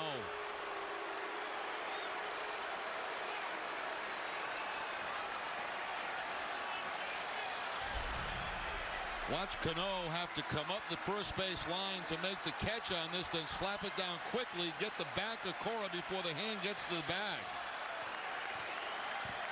And if you look in the Red Sox bullpen, it's not Papelbon, Okajima loosening up for the Red Sox.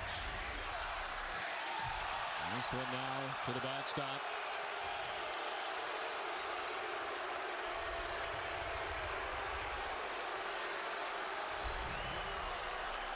This ball way up over the head of Lugo. Lugo a little stare about back out at Rivera. His 57 career blown, but 11 against the Red Sox.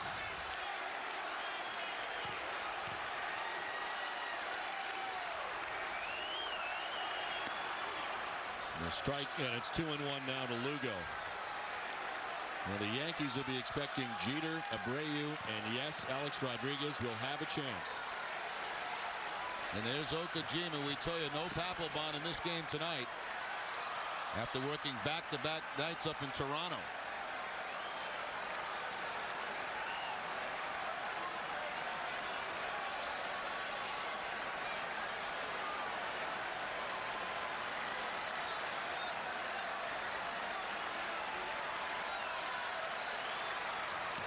Lugo swings and foul, tips into the catcher's mitt, but the Red Sox, with a 5-run bottom of the 8th, take a 7-6 lead. We head to the 9th.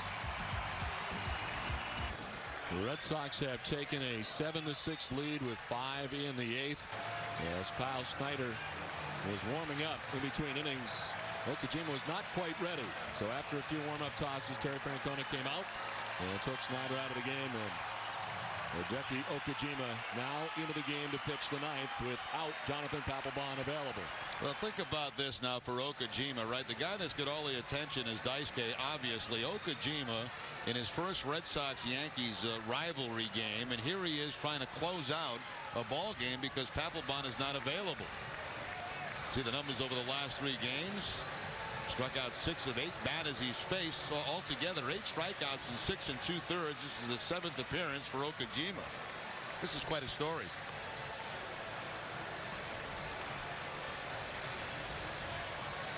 Well, 1 an inning. Talk about stories for the Red Sox. Jason Varitek with a huge hit for the Red Sox. It's been a big night for Varitek. The triple down the line for Crisp. And then the go-ahead base hit into center field for Alex Cora, who has been outstanding for the Red Sox in the last 2 days. And this first chapter in this great rivalry this season in 2007 has been a great ball game tonight, and the Red Sox have pulled ahead. But a long way to go as they've got to deal with Jeter, Abreu, and Alex Rodriguez here in the 9th.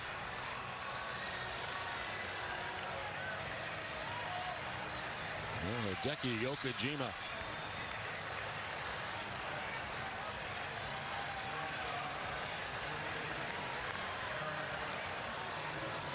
Derek Jeter tonight has popped out to third, walked, single, and grounded to short. You know, you think back to spring training, Don, when Papelbon was still in the rotation. The big question, who's going to close out games? Well, here you have the first opportunity where you don't have Papelbon available, and it's a guy you'd never expected to be out there. Okajima was not one of the names mentioned.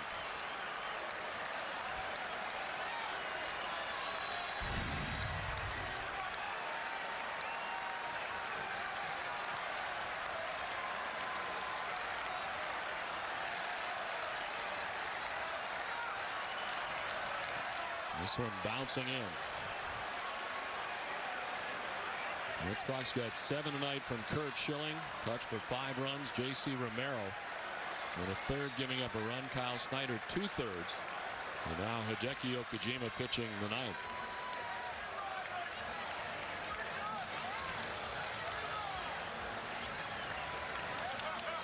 There is action behind Okajima in the Red Sox bullpen. It's Joel Pinheiro, who had been up earlier. He's back up again. He was up in the 6th.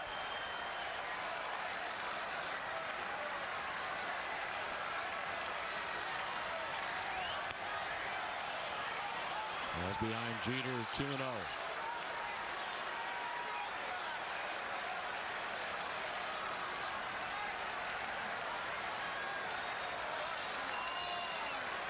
Okajima in a very good outing in Toronto, striking out the side in order. There's a strike to Jeter, 2-1. One of those lefties that comes right over the top with a fastball, curveball, and a splitter. And of course, with that splitter, that makes him somewhat effective against right-handed hitters. He's not a specialist just to try to get lefties out. Off the end of the bat, cue towards second. Cora to his left. Throws out Jeter for the first out of the 9th. That's the splitter we were talking about. That's a pitch that was very effective for him up in Toronto in that 3 strikeout inning he had.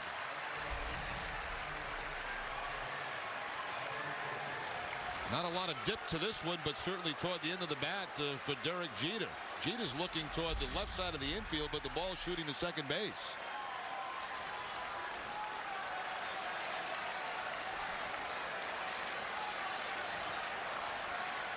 Here's Bobby Abreu with 1 down in the 9th. Right to the track and center in the 1st. Struck out. Single in the 5th. Struck out in the 7th.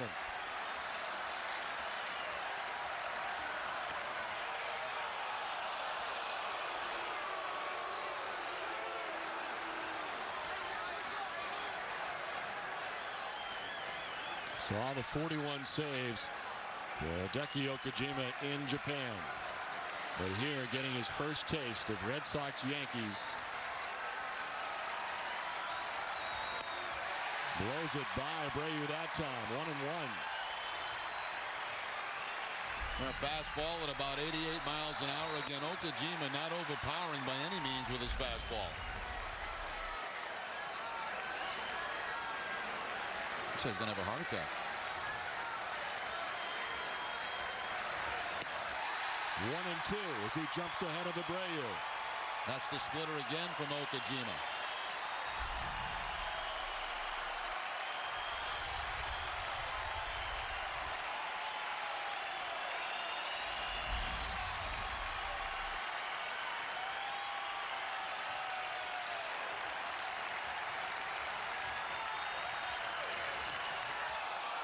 Two and two.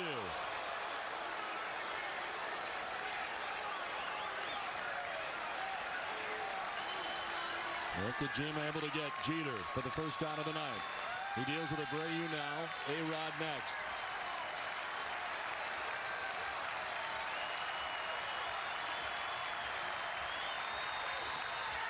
Just missing. Framed by Pettitte. But it does not get the corner full count.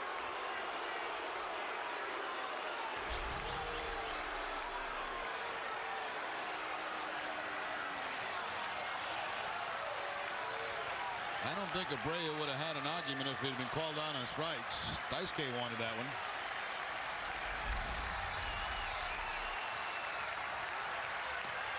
Abreu will walk down to first base.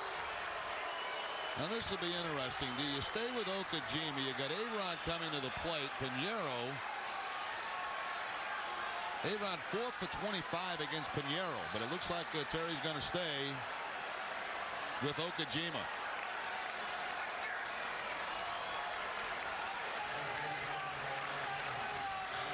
The tying run for New York at first with 1 down. And the numbers against Pinheiro. So it is Okajima who will face A-Rod.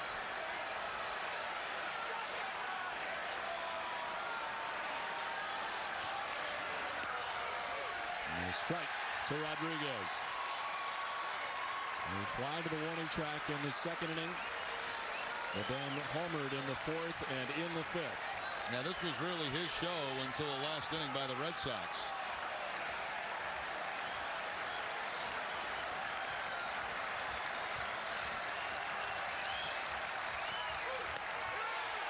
Away, and it's 1-1.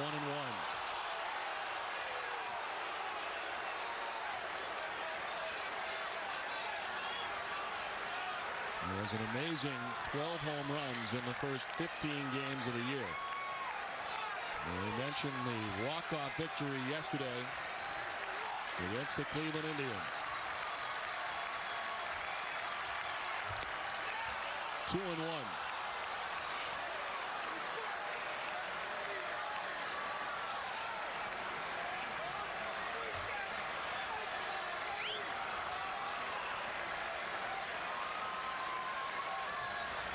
Pinch runner for Giambi earlier. Thompson waits on deck.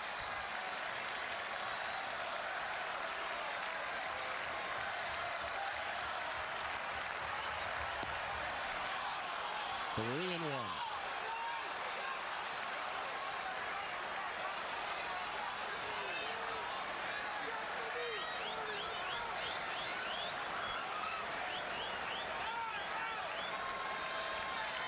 Abreu at first, one down in the ninth.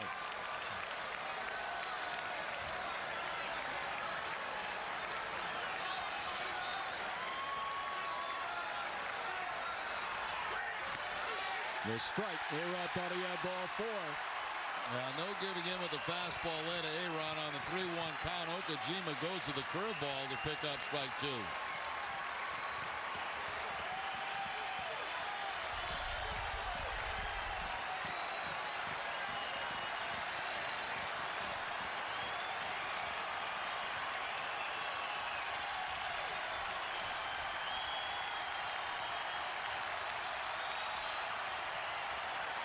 The 3-2 pitch.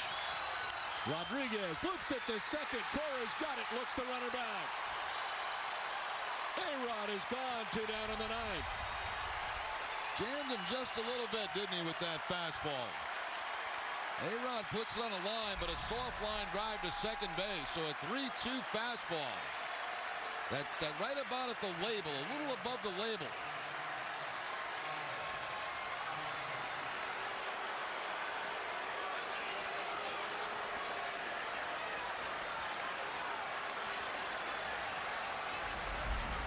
Two down now for Thompson, with Abreu still at first.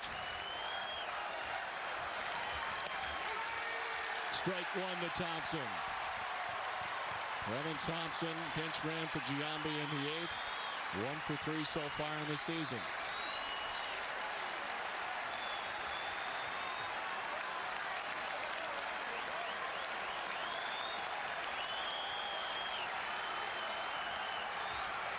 Swing and a miss. It's 0-2.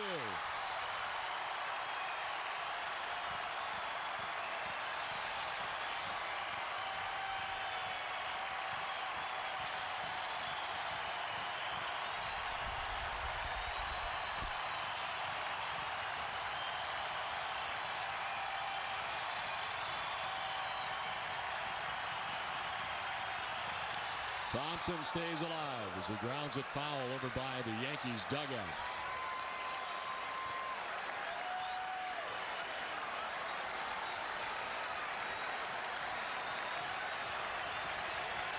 Hideki Okajima working the ninth in the absence of Jonathan Papelbon. Has the first 2 outs of the ninth. The 0-2 pitch. Lifted down the right field line. Over goes Drew, but it's back into the seats.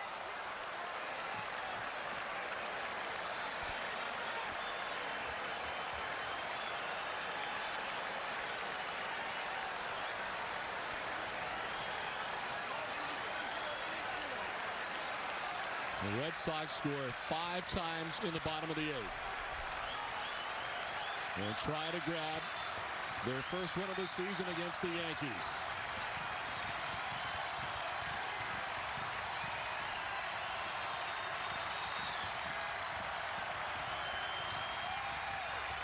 check it first. And back easily as Abreu. The lead was very short. Not a bad idea, though. Let Abreu know that you're conscious of him being there. Abreu has good speed. He can steal bases.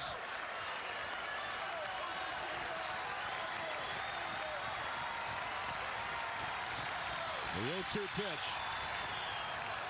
And handcuffs Pettitte, knocks it down. Nice play by Pettitte. Split it down in the dirt. Pettitte thinking about nothing but blocking that ball and keeping it in front of him and keeping Abreu at first base.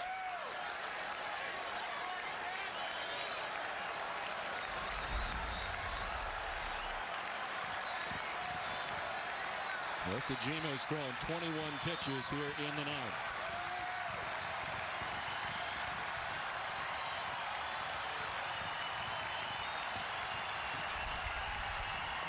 Hey, struck him out, and the Red Sox win.